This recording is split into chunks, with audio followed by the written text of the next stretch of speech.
মই চিন্ময় আপোনালোক সকলোকে স্বাগতম জনাইছো। RSSৰ মুখ্য কাৰ্যালয় স্থানান্তৰ হল নতুন দিল্লীলৈ। কেশৱকুঞ্জ নামেৰে নাম সম্পূৰ্ণ হৈ উঠিলে অট্টালিকাটো। অনুমানিক 300 কোঠা আৰু কাৰ্যালয়েৰে সম্পূৰ্ণ কেশৱকুঞ্জ। জনাইছো আপোনালোকক সবিশেষ। RSSৰ মুখ্য কাৰ্যালয় স্থানান্তৰ কৰা হৈছে দিল্লীলৈ। ৰাজধানীত প্ৰতিষ্ঠা হল ৰাষ্ট্ৰীয় স্বয়ংসেৱক সংঘৰ নতুন মুখ্য কাৰ্যালয়। কাৰ্যালয়টোত কেশৱকুঞ্জ নামেৰে নিৰ্মাণ সম্পূৰ্ণ হল ৰাজধানী দিল্লীত।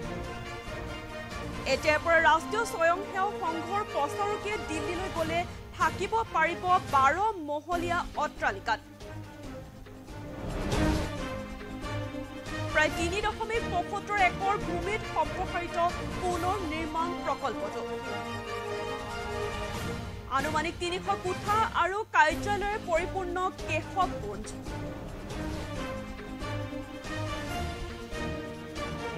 জনাইছো আপোনালোকক RSSৰ মুখ্য কাৰ্যালয় স্থানান্তৰ হল দিল্লীলৈ। ৰাজধানীত প্ৰতিষ্ঠা হল ৰাষ্ট্ৰীয় স্বয়ংসেৱক সংঘৰ নতুন মুখ্য কাৰ্যালয়। কাৰ্যালয়টোত কেশৱকুঞ্জ নামেৰে নিৰ্মাণ সম্পূৰ্ণ হল ৰাজধানী দিল্লীত। এতিয়াৰ পৰা ৰাষ্ট্ৰীয় স্বয়ংসেৱক সংঘৰ প্ৰচাৰকে দিল্লীলৈ গলে থাকিব পাৰিব 12 মহলীয়া এই অট্টালিকাটোত।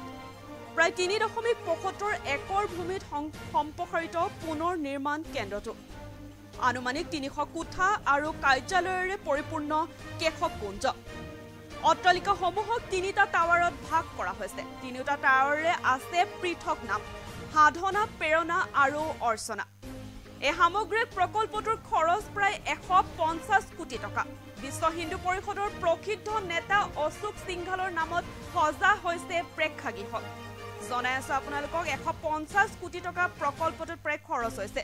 প্ৰথমবাৰৰ বাবে এই অট্টালিকাটোত কাৰ্যনিৰ্বাহক অনুষ্ঠিত হ'ব 19 ফেব্ৰুৱাৰীত।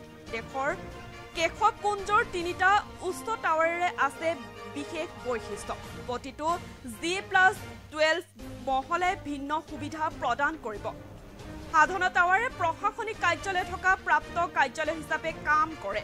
প্ৰথম মহলাত আছে 8500খন কিতাপ থকা পুথিভঁৰাল, যিটো জনসাধাৰণৰ বাবে মুকলি কৰিব। প্ৰেৰণা টাৱাৰ প্ৰবাসী কৰ্মকৰ্তাৰ বাবে ডিজাইন কৰা হৈছে। লগতে আছে কাম কৰাৰ সুবিধাও। নৱম মহলাত সাংবাদিকৰ বাবে আছে এটা হল। কাঠৰ পৰিৱৰ্তে 1000 গ্ৰেনাইটৰ চৌকাঠ নিৰ্মাণ কৰা হৈছে RSSৰ মুখ্য কাৰ্যালয়টো। এইমতে জনাই আছো আপোনালোকক RSSৰ মুখ্য কাৰ্যালয় স্থানান্তৰ হল দিল্লীলৈ। ৰাজধানীত প্ৰতিষ্ঠা হল ৰাষ্ট্ৰীয় স্বয়ংসেৱক সংঘৰ নতুন মুখ্য কাৰ্যালয়টো। প্ৰায় 3.75 একৰ ভূমিত সম্প্ৰসাৰিত পুনৰ নিৰ্মাণ এই প্ৰকল্পটো।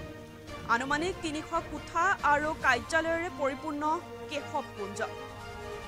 অট্টালিকাসমূহত 3টা টাৱাৰত ভাগ কৰা হৈছে। 3টা টাৱাৰে আছে নাম পৃথক পৃথক নাম দিয়া হৈছে: সাধনা, প্ৰেৰণা আৰু অৰ্চনা। এই সামগ্ৰিক প্ৰকল্পটোৰ খৰচ প্ৰায় 150 কোটি টকা। বিশ্ব হিন্দু পৰিষদৰ প্ৰসিদ্ধ নেতা অশোক সিংঘালৰ নামতো সজা হৈছে প্ৰেক্ষাগৃহ। প্ৰথমবাৰৰ বাবে এই অট্টালিকাটোত কাৰ্যনিৰ্বাহক অনুষ্ঠিত হ'ব 19 ফেব্ৰুৱাৰীত। কেশৱকুঞ্জৰ 3টা উচ্চ টাৱাৰে আছে বিশেষ বৈশিষ্ট্য। প্ৰতিটো G+12 মহলাই ভিন্ন সুবিধা প্ৰদান কৰিব। সাধনা টাৱাৰে প্ৰশাসনিক কাৰ্যালয় থকা প্ৰাপ্ত কাৰ্যালয় হিচাপে কাম কৰে আৰু 10ম মহলাত আছে 8500খন কিতাপ থকা এটা পুথিভঁৰাল, আৰু যিটো জনসাধাৰণৰ বাবে মুকলি কৰি দিছে। প্ৰেৰণা টাৱাৰ প্ৰবাসী কৰ্মকৰ্তাৰ বাবে ডিজাইন কৰা হৈছে। লগতে আছে কাম কৰাৰ সুবিধাও। আৰু 9ম মহলাত সাংবাদিকৰ বাবে আছে এটা হল। কাঠৰ পৰিৱৰ্তে নিৰ্মাণ কৰিছে 1000 গ্ৰেনাইটে। 1000 গ্ৰেনাইটে নিৰ্মাণ কৰি উলিয়াইছে এই বিল্ডিংটো। এই মুহূৰ্তত দেখুৱাই আছো আপোনালোকক সম্পূৰ্ণ দৃশ্য। RSSৰ মুখ্য কাৰ্যালয় স্থানান্তৰ কৰা হৈছে দিল্লীলৈ। ৰাজধানীত প্ৰতিষ্ঠা হল ৰাষ্ট্ৰীয় স্বয়ংসেৱক সংঘৰ নতুন মুখ্য কাৰ্যালয়। কাৰ্যালয়টোত কেশৱকুঞ্জ নামেৰে আচলতে নিৰ্মাণ সম্পূৰ্ণ হৈছে ৰাজধানী দিল্লীত। এতিয়াৰ পৰা ৰাষ্ট্ৰীয় স্বয়ংসেৱক সংঘৰ প্ৰচাৰকে দিল্লীলৈ গলে থাকিব পাৰিব এই 12 মহলীয়া কেশৱকুঞ্জত।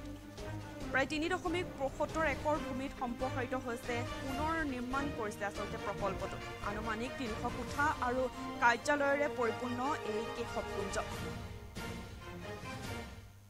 অট্টালিকাসমূহক ৩টা টাৱাৰত ভাগ কৰা হৈছে ৩টা টাৱাৰৰে নাম আছে পৃথক পৃথক নাম দিয়া হৈছে সাধনা প্ৰেৰণা আৰু অৰ্চনা এই সামগ্ৰিক প্ৰকল্পটোৰ খৰচ হৈছে প্ৰায় ১৫০ কোটি টকা বিশ্ব হিন্দু পৰিষদৰ প্ৰসিদ্ধ নেতা অশোক সিংহালৰ নামতো সজা হৈছে প্ৰেক্ষাগৃহ দেখুৱাই আছো আপোনালোকক এই দৃশ্যাংশ